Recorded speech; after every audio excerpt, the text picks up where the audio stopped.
students, we'll start now a new chapter, arithmetic progression. This is the third chapter.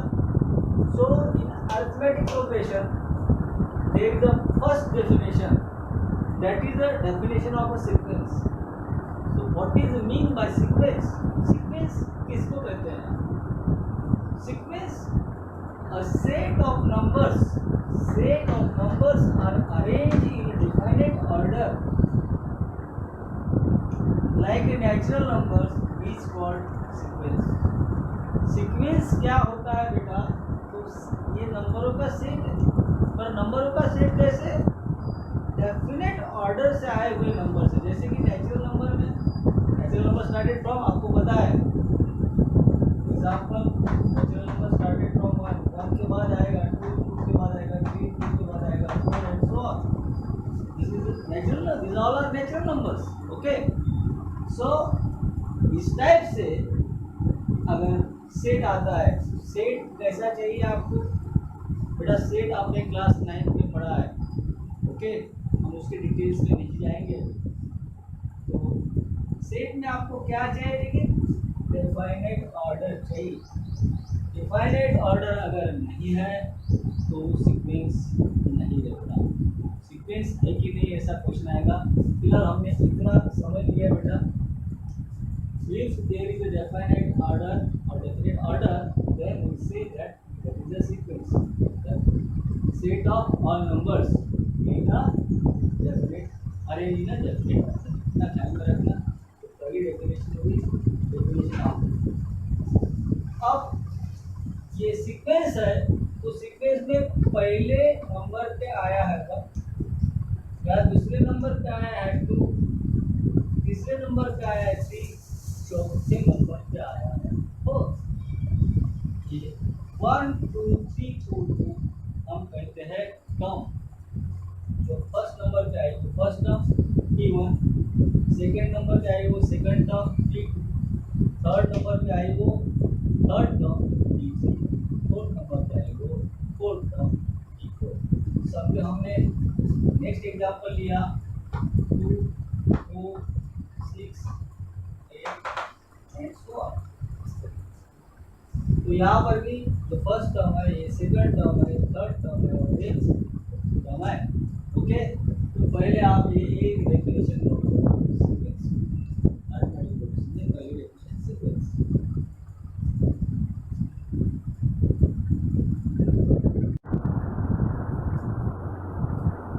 आपके किताब में page number 55 पे कुछ activities दिए हुए, उसमें एक डायग्राम दिए है, पैटर्न दिया है and complete the given pattern बोला है।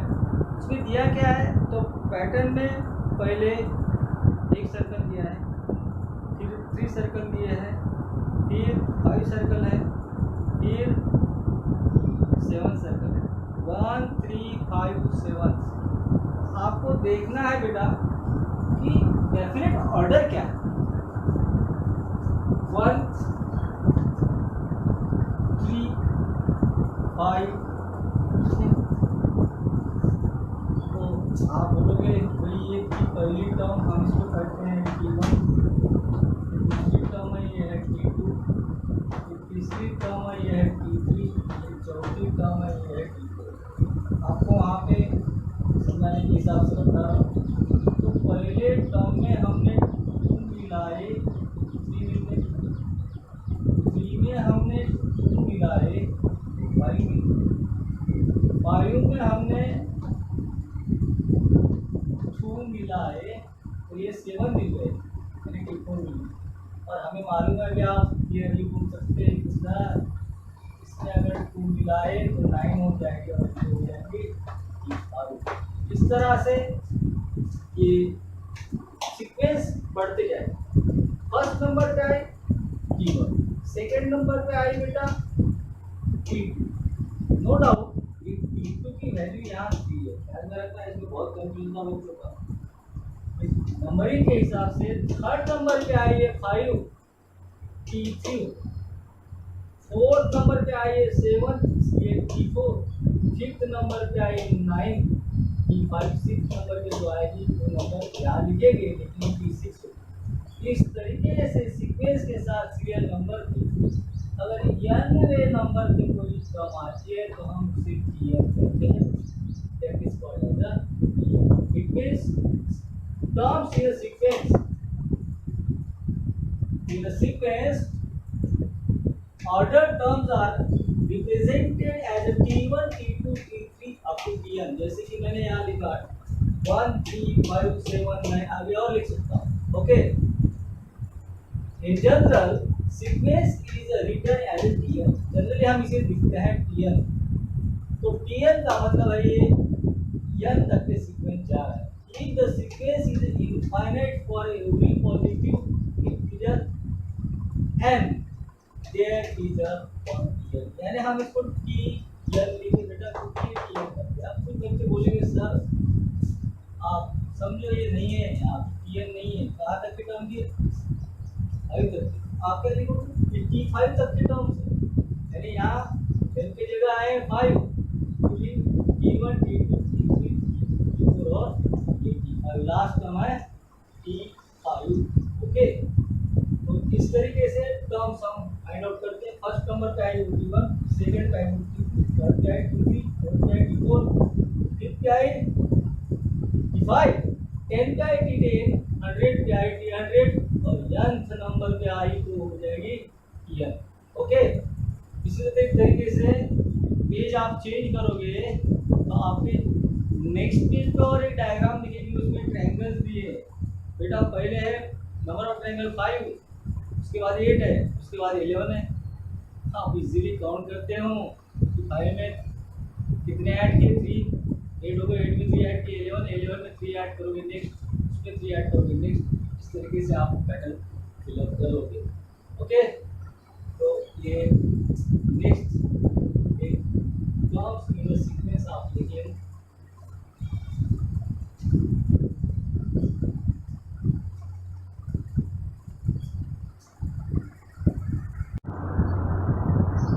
Terms in a sequence. Activity 1, show the positions of the term by T1 T2 T3 T4 T5। आपको नाम लिखना है T1 कौन सी T2 कौन सी। 1 मार्क्स के लिए ऐसे क्वेश्चन आपको पूछे जा सकते हैं। इन गिवन सीक्वेंस 9 15 21 27 आप देखो यहाँ पहले जो आया है बेटा वो T1 रहेगा, पहले आया 9 इसलिए हम T1 लिख दिया। 15 दूसरे नंबर पे आया तो हमने T2 लिख दिया। तीसरे नंबर पे है T1 तीसरी 21। अगर चौथे नंबर पे लिखना होता तो 27 पे। ओके, सेम थिंग यहाँ पे T1 पहले नंबर पे 7, T2 भी 7 है, लिखेंगे हम T3 भी 7 है, T4 भी 7 है। यहाँ सभी वैल्यू सेम है। इसको बेटा कांस्टेंट सीक्वेंस करते हैं, आगे आएगा जब। यहाँ फर्स्ट टर्म -2, T2 -6, T3 -10। आपको अगर T4 लिखना रहा तो आप लिखेंगे -14। इस तरीके से हम T1 T2 T3 नंबरिंग करते हैं। तो सिंपल है, कैसे नंबरिंग करते हैं, फर्स्ट नंबर से लेके चले जाते हैं। ठीक है, अभी बेटा इसी चीज़ को एक पहली एक्टिविटी हो गई आपकी और दूसरी एक्टिविटी भी आएगी। मैं जरा एक्टिविटी को अभी थोड़ा चेंज करते बाद में, तो चेंज करके देखते हैं फिर आगे चलते कि ये इसको सीक्वेंस क्यों कहा गया। एक्टिविटी हो गया आपका। अब सवाल यह है कि ये सीक्वेंस क्यों है। अब सीक्वेंस क्यों है तो आप सीक्वेंस की डेफिनेशन भी जाओगे, आप बोलोगे कि यहाँ सेट ऑफ नंबर्स है और डेफिनेट ऑर्डर है। ऑर्डर क्या है, 9 के बाद 59 इंक्रीज कितनी मिली 6 मिला है, या फिर से 15 में 6 मिला है, 21 में 6 मिला है 27। ये क्या है, सीक्वेंस है। फिर आप पूछते हो कि 7 7 7 7 ये भी सीक्वेंस है। इसने पूछा क्यों, आप फिर से सीक्वेंस की डेफिनेशन बताते हो। नंबर ऑफ टर्म्स सेट है, किस तरीके का सेट है, डेफिनेट ऑर्डर है। ये डेफिनेट ऑर्डर क्या है, तो जो पहले आई है वही टर्म रिपीट हो रही है, 7 आफ्टर 7 आफ्टर 7 आफ्टर 7। दो टर्म में का डिफरेंस देखोगे आप तो हर जगह आपको 0 डिफरेंस। यहाँ -2 के बाद -6 आए हैं, -2 के बाद -6 के बाद बेटा -4 ऐड कर देगा। यहाँ -4 ऐड किए, -10 हो गया, -10 में फिर से आपने -4 ऐड किए, -14। इस तरीके से ये एक्टिविटी में हमें कुछ स्पेशलिटी दिख रही है। क्या स्पेशलिटी दिख रही है, डिफरेंस हर जगह कैसा है, सेम। अब कुछ नेक्स्ट टर्म भी हम देखेंगे। जो भी पहली एक्टिविटी आपको सिंपली इसमें T1 T2 T3 कैसे लिखना है यही देखना है। ओके,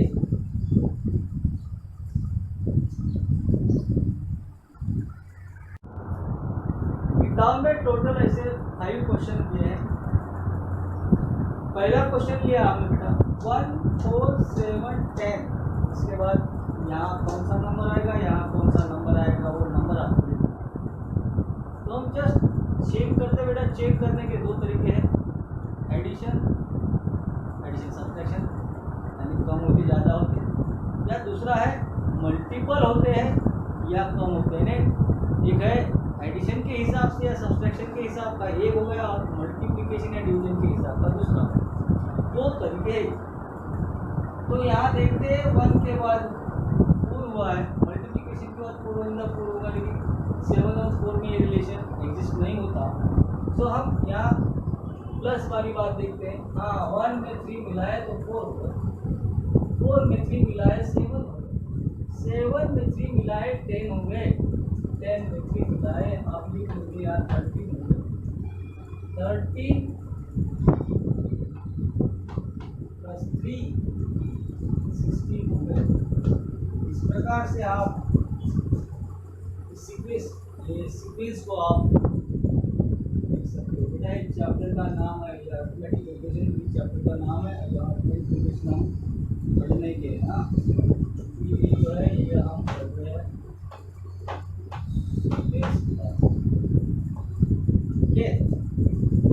अब ये सीक्वेंस में ये पहली टर्म है T1 हो गई, दूसरी term T2 T3 T4 T5 T6। आपको अगर किसी ने क्वेश्चन पूछा T4 कितना है, 1 2 3, T4 10, T5 13, T16 है। इसके बाद आपको T7 पूछा जा सकता है, T8 पूछा जा सकता है, T9 एंड सो ऑन। आगे हम पढ़ेंगे। फिर नेक्स्ट क्वेश्चन है फोर्थ क्वेश्चन। यहाँ 4 16 64 दिए हैं। अब यहाँ अगर आप सब्ट्रैक्शन करते हो 16 माइनस 4 तो यहाँ बचे 12, और 64 माइनस 64 तो आप करके देखो दोनों जगह का डिफरेंस सेम नहीं है। मतलब यहाँ जो रिलेशन एग्जिस्ट हो रहा है, सेम नंबर ऐड करने के बाद नेक्स्ट पर मिल गई, तो यहाँ नहीं हो। तो यहाँ क्या होगा, यहाँ 4 इंटू 4 16, 16 इंटू 4 64, 64 इंटू 4 यहाँ टर्म आएगी। आप करके देखिए 64 इंटू 4 4 का 16 कैरी 4 6 जा 24 plus 1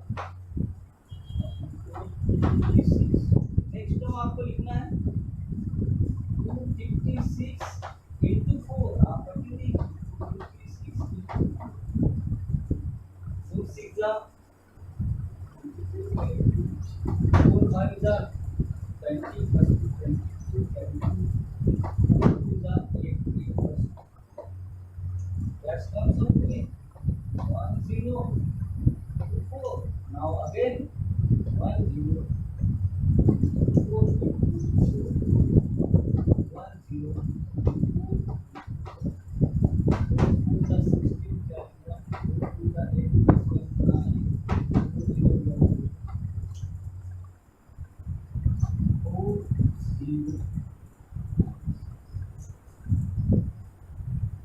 T1 4, T2 16, T3 64, T4 56, T5 1000, T4 T6 4096। यहाँ डिफरेंस बेटा दोनों में ये फर्क है, यहाँ डिफरेंस सेम है, यहाँ डिफरेंस अलग है।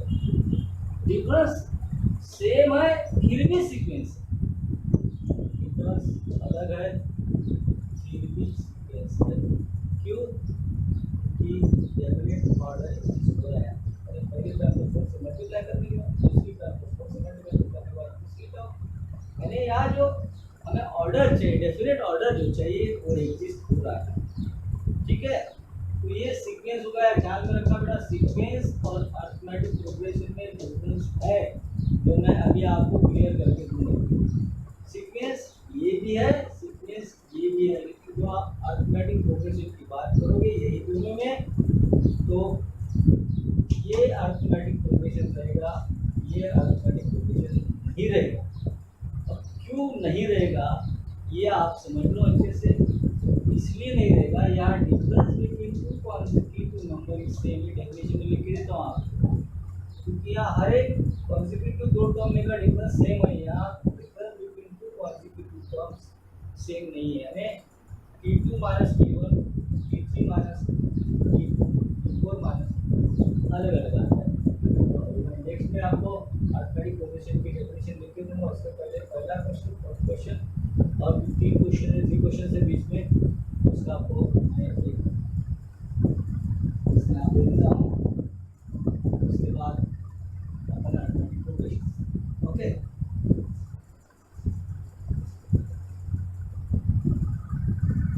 What is mean by arithmetic progression? Now the definition. The difference between two consecutive terms is constant, then sequence is called arithmetic progression. The difference between two consecutive terms is constant, then sequence is called arithmetic progression. यानी आपको जो sequence दिया है, suppose मैं लिख रहा हूँ यहाँ पे 2 4 6 एंड डॉट डॉट, आपको पूछा ये अरिथमेटिक प्रोग्रेशन है कि नहीं, तो बेटा आप इसको नॉमिनेट करोगे T1 equal to 2, T2 equal to 4, T3 equal to 6, okay and so on. Now difference between two consecutive terms,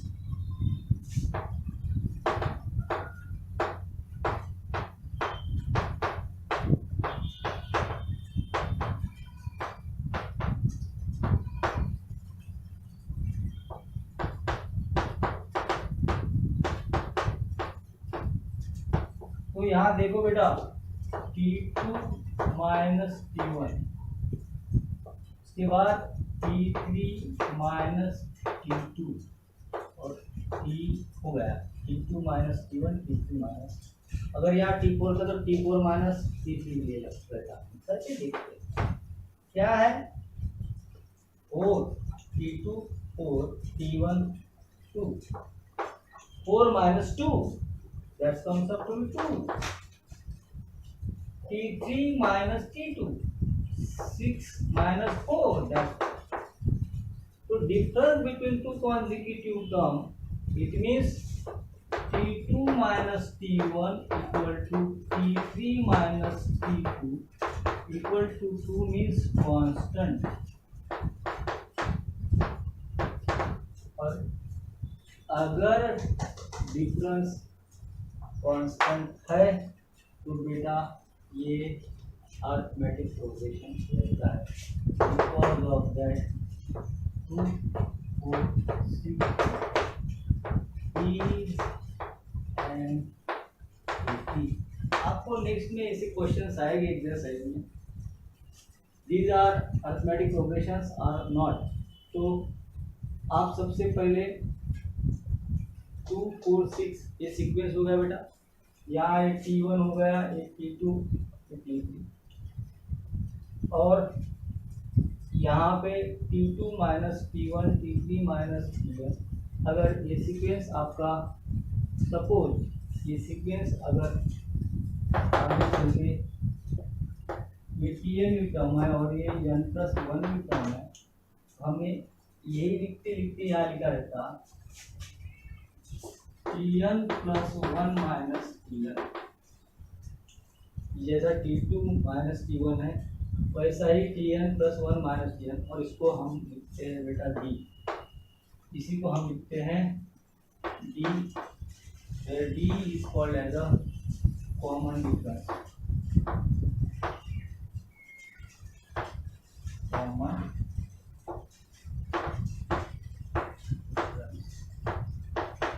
common difference T n plus one minus T n. आपके लिए जितने भी टर्म है T two minus T one भी D है, T three minus T two भी D है, T four minus T three भी डी है, जितने भी टर्म दी होगी आपको एन प्लस वन है तो T n plus one minus T है, ये डी हर जगह।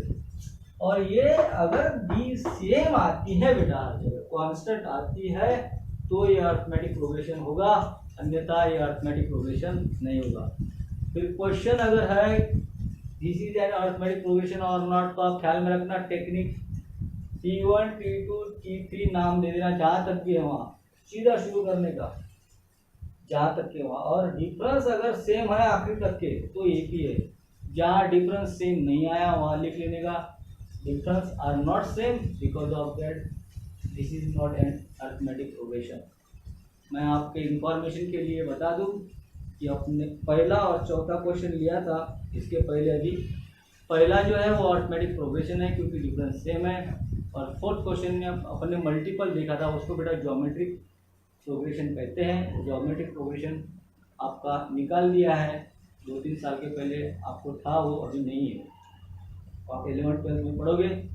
सो ये बेसिक हो गया। अभी तो आपको टर्म कौन सी मालूम हुई, T1 T2 T3 and so on. Tn क्या होता है, n नंबर पे आने वाली term Tn plus one, Tn plus one n plus one number पे आने वाली टर्म, इस तरीके से 100 नंबर पे आने वाली टर्म T100, इस तरीके से आपको मालूमात हुई।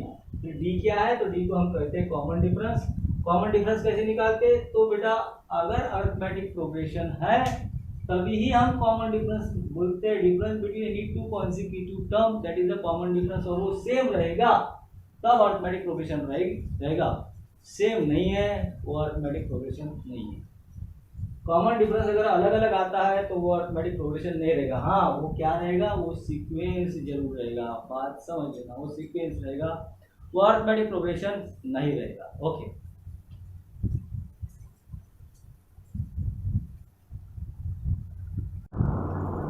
we will start practicing 3.1. Question 1. Which of the following set is an AP? If they are AP, find common difference. 2, 4, 6, 8.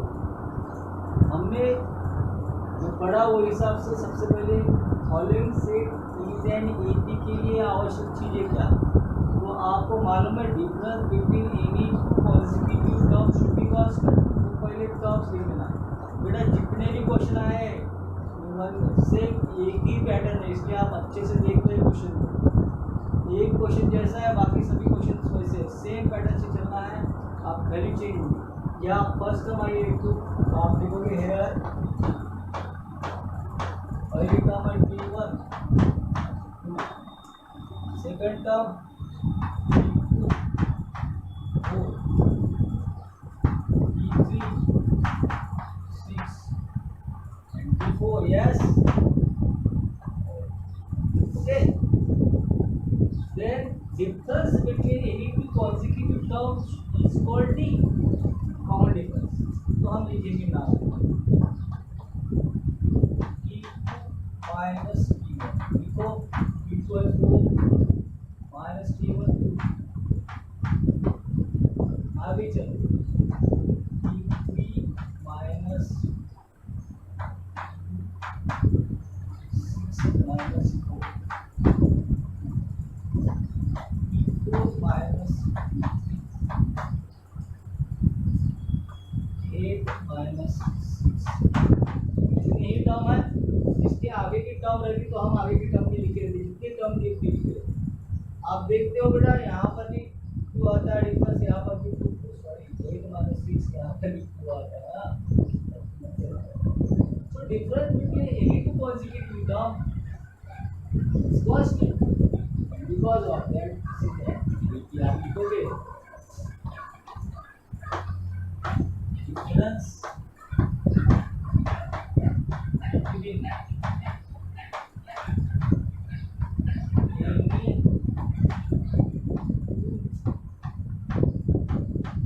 consecutive terms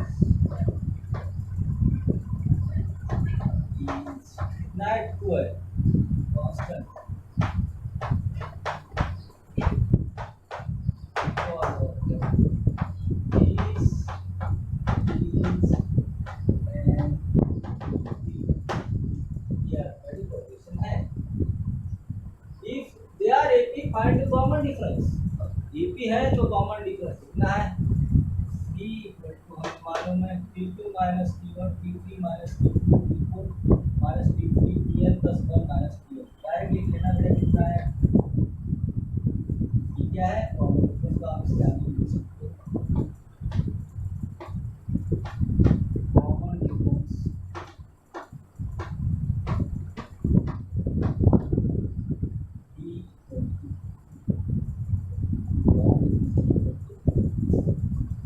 आपका आंसर होगा। इसी तरीके के बाकी के आंसर्स है, सेम पैटर्न है, इसको अच्छे से छुड़ा लो। बाकी सबके स्क्रीनशॉट देता आपको मैं करा दूंगा। ओके समझ गए, प्रॉब्लम नंबर तो कुछ नहीं।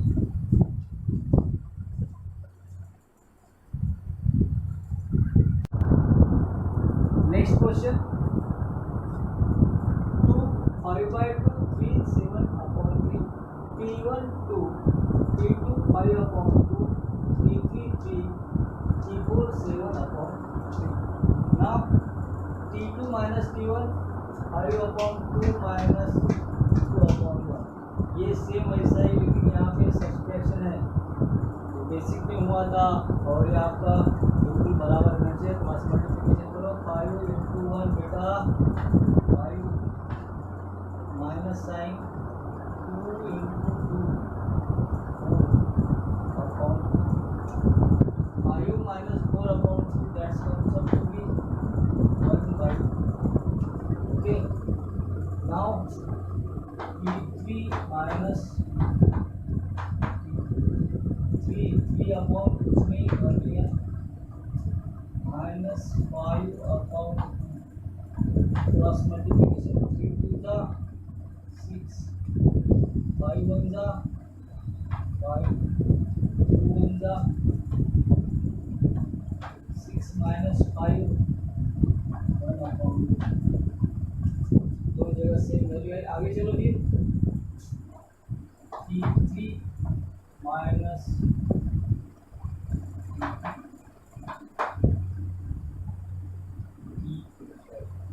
P4 minus P3 minus हो गया और P4 7 upon 3 minus 3 upon 3 होगा 7 बंदा 7 होगा 7 और 3 जा 9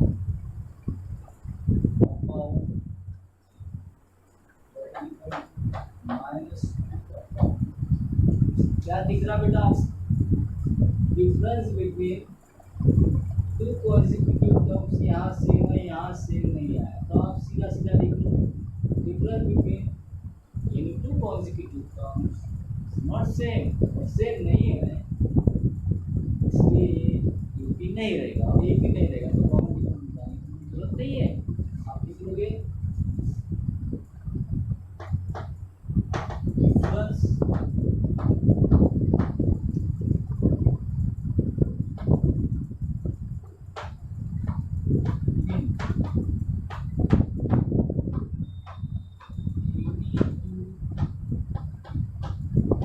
consecutive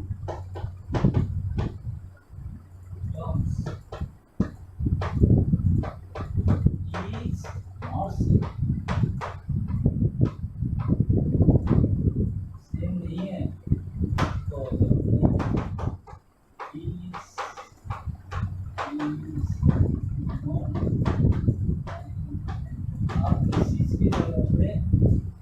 फॉर्मूला लिख सकते हो कि AP।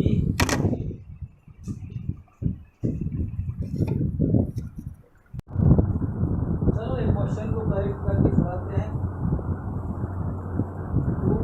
5/2 3 7/3 की जगह हमने ले लिया 7/2, तो यहाँ आ जाएगा बेटा 7/2। हमने सिर्फ 7/2 को चेंज किया है, यहाँ हो जाएगा 7/2। 7 1 जा 7, 2 जा 6, यहाँ आ जाएगा 1/2, यहाँ आएगा 1/2। अभी आप वे difference between any two consecutive term is not नहीं is constant। अभी difference constant because of that this is an AP। और अगर ये AP है तो D है, डिफरेंस है यहाँ टू आने को इसे ध्यान में रखना, अच्छे से समझना बेटा। Okay,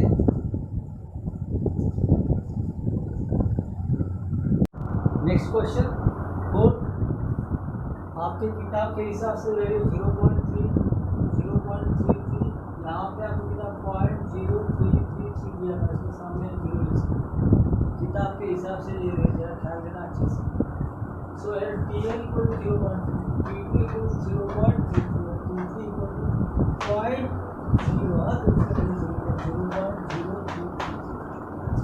P2 minus T1 0.33 minus 0.3, आप माइनस करोगे तो आपको 0.30 मिलेगा।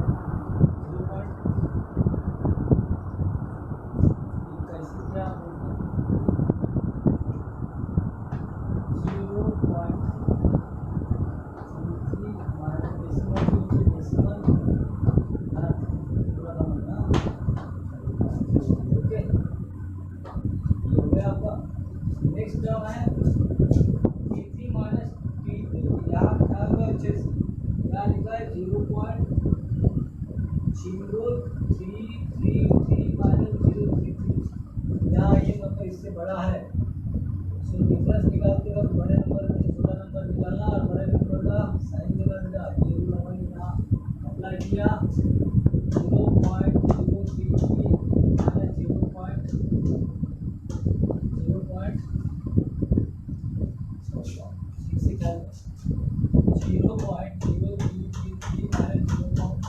मैंने बोला ये नंबर बना, तो आपको साइन छोड़ के इसमें से इसको निकालना है, इसलिए लिखा है 0.0, कितनी जीरो आप दे सकते हो, दे दिए हैं, माइनस 0.033 माइनस किया 10 माइनस 6 7 करोगे यहाँ पे 10 माइनस 6 करोगे 10 13 माइनस 4 9 ये माइनस 0.2969 कर देना अच्छे से। So difference between to consecutive terms is not same, so this is not an increase। कुछ बाकी जगह पे ये जो वैल्यू है किताब की वैल्यू नहीं बेटा, ये वैल्यू को करेक्ट करते बाद में ये वैल्यू लिख लीजिए 0.333। तो 0.333 लेने के बाद क्या होता है, तो यहाँ पे आप करके देखना है इसको, डिफरेंस ये वैल्यू नहीं है कि दूसरी वैल्यू तो डिफरेंस सेम नहीं आएगा। ये अपनी किताब के हिसाब की वैल्यू लिया है, ये ध्यान में रखना, ऐसे बोलेंगे। ओके, अगर इसमें कुछ कंफ्यूजन रहेगा तो फिर से बोलना, फिर से ये जीरो यहाँ लिखे चुरा के 0.333 लिखे चुराना है आपको। होमवर्क आपको दिया नहीं आया तो मैं नेक्स्ट लेक्चर में आपको फिर से चुरा दूँगा। ओके, देख लेना, स्केच बना देगा आपको, स्क्रीनशॉट ले लेना।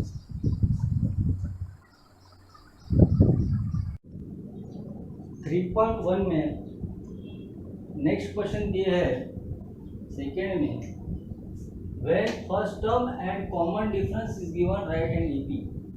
आपको AP यानी अर्थमेटिक प्रोग्रेशन लिखना है, आपको दिया रहेगा फर्स्ट टर्म। अब फर्स्ट टर्म को आपने अब तक के नाम देखा है T1, ये T1 को ही एक दूसरा भी नाम है, उसको A बोलते हैं, फर्स्ट टर्म को A भी बोलते हैं, यानी फर्स्ट टर्म के दो नाम है, T1 भी बोलते हैं हम और A भी बोलते हैं। अगर आपको फर्स्ट टर्म समझो 2 दिए और कॉमन डिफरेंस D आपको दिया है 4, आपको लिखना है AP, तो AP में पहली 3-4 टर्म आपको निकालना है। फर्स्ट टर्म तो आपको मालूम है, आप लिखोगे here T1 equal to 2, this is T1। T2 यानी क्या होता है बेटा, T2 यानी T1 प्लस D। अभी T1 की जगह आप ये लिखोगे first term plus D, first term है 2 plus D common difference that is equal to 6, T2 हो गया 6।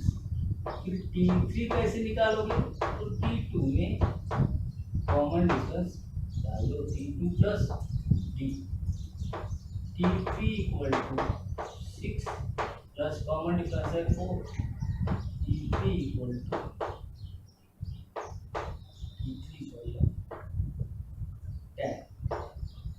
इस तरीके से आप T4 भी निकालोगे, 14 मिलेगा, और आखिर में आप लिखोगे AP फर्स्ट टर्म है 2, उसके बाद सेकंड टर्म 6, थर्ड टर्म है 10, ये हो गई मैथमेटिक्स प्रोग्रेस। इस तरीके के इजी क्वेश्चंस आए हुए। अब सवाल ये है T2 equal to T1 plus D कैसा लिखा, समझ लेना। हमने लिखा था बेटा T2 minus T1 equal to D, तो सीधी सीधी बात है कि ये अगर उधर लेके जाए तो T2 equal to T1 plus D, same T3 equal to T2 plus D, T4 equal to T3 plus D। इस तरीके से ये जनरल आइडिया ख्याल में रखना। इसको मैं कट करूंगा, प्रैक्टिस सेट 3.1 के नेक्स्ट क्वेश्चन अपन देखेंगे। अब इसको आप इजीली समझ सकते हो, मैं नहीं समझता कि इसका आपको वीडियो बना के देना चाहिए, आप इजीली समझ लोगे, फटाफट क्वेश्चंस छुड़ा लेंगे।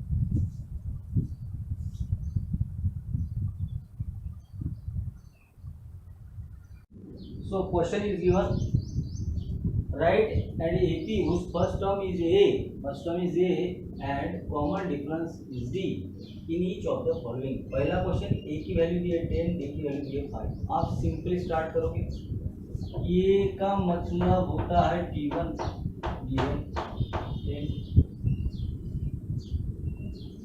T2 equal to T1 plus D, put the value 10 plus 5, next T3 equal to T2 plus D, that is equal to T2 जो निकले यहाँ पे कोई वैल्यू 15 प्लस D की वैल्यू 5, चलते हैं ना 5 ऐड करते जाना है। T4 equal to T3 plus D, that is equal to 20 plus 5, 25। So first term 10, second 15, third 20, 21 so on, चल बढ़ते जाएंगे। चार टर्म्स ले लिया हमने, फर्स्ट 5 बोला था, तुम बोला क्या खाली बोला राइट AP लिखो तो 4 टर्म हो गई, राइट फर्स्ट 5 टर्म्स बोला तो 5 टर्म लिखना पड़ेगा, 4 टर्म लिखना पड़ेगा, 3 बोला 3, ये सफिशिएंट है। यहाँ आप लिखोगे बेटा because of that AP is, कौन सी AP है बेटा, 10, 15, 20, 25 एंड क्या हो गया आंसर। इसी तरीके से बाकी क्वेश्चंस आपको छुड़ाना है, सो सिंपल। ओके, तो इसके स्क्रीनशॉट्स दे देता बाकी के, और फिर नेक्स्ट क्वेश्चन देखते।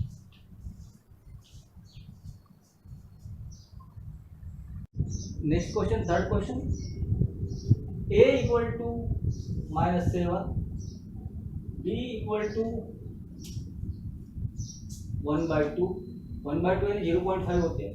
Okay, so A equal to T1 equal to -7 doesn't matter, T2 equal to T1 plus D, that is equal to -7 plus 1/2, 7 upon कुछ नहीं इसलिए 1 लिया। Addition of fraction when denominator are not same, cross multiplication बातें ख्याल में रखना basic है इसलिए मैं वीडियो दे रहा हूँ। 7 into 2 plus 1 into 1 that is equal to -14 plus 1 upon 2 minus plus 1 -14 plus 1, 1 positive 1 negative, take a difference of magnitude and use sign of big number, -13 upon 2 equal to -6.5, 13 divided by 2 के -6.5 आ गया। First question T3 equal to T2 plus D। अब यहाँ गड़बड़ ये हो सकती है, अपने T2 तो -6.5 आया पर हमने यहाँ -6.5 नहीं लिया, हमने लिखा है -13/2। क्यों? तो बेटा कैलकुलेशन में आपको प्रॉब्लम नहीं होना चाहिए। आप अगर -6.5 लिखते तो यहाँ 0.5 लिखते तो भी चल सकता था, ख्याल में रखना। आप वैसे भी छुड़ा सकते हो, doesn't matter. So -13/2 plus 1/2 equal to, यहाँ डिनोमिनेटर सेम है, addition of fraction when denominator is same, दो में से एक डिनोमिनेटर ले लिया, -13 plus 1/2 -12/2 that is equal to -6। Similarly T4 equal to T3 plus D that is equal to -12/2 plus 1/2, again denominator is same, -12 plus 1/2 -11/2 that is equal to -5.5, और हम लिखेंगे now because of that the required AP is, इसको दो तरीके से लिख सकते बेटा। हमने पॉइंट में लिखना है तो हम लिखेंगे -7, ये हो गए T1,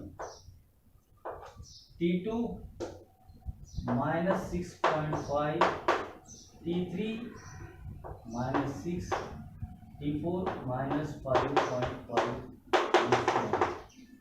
यदि यही क्वेश्चन तो आपने -7, इसके बाद -13/2, -12/2, -12/2 ऐसे 6 ही हो गए, -11/2 ऐसे भी लिख सकते हो, बट बेटर वे है आप इस तरीके से लिखो। Okay okay.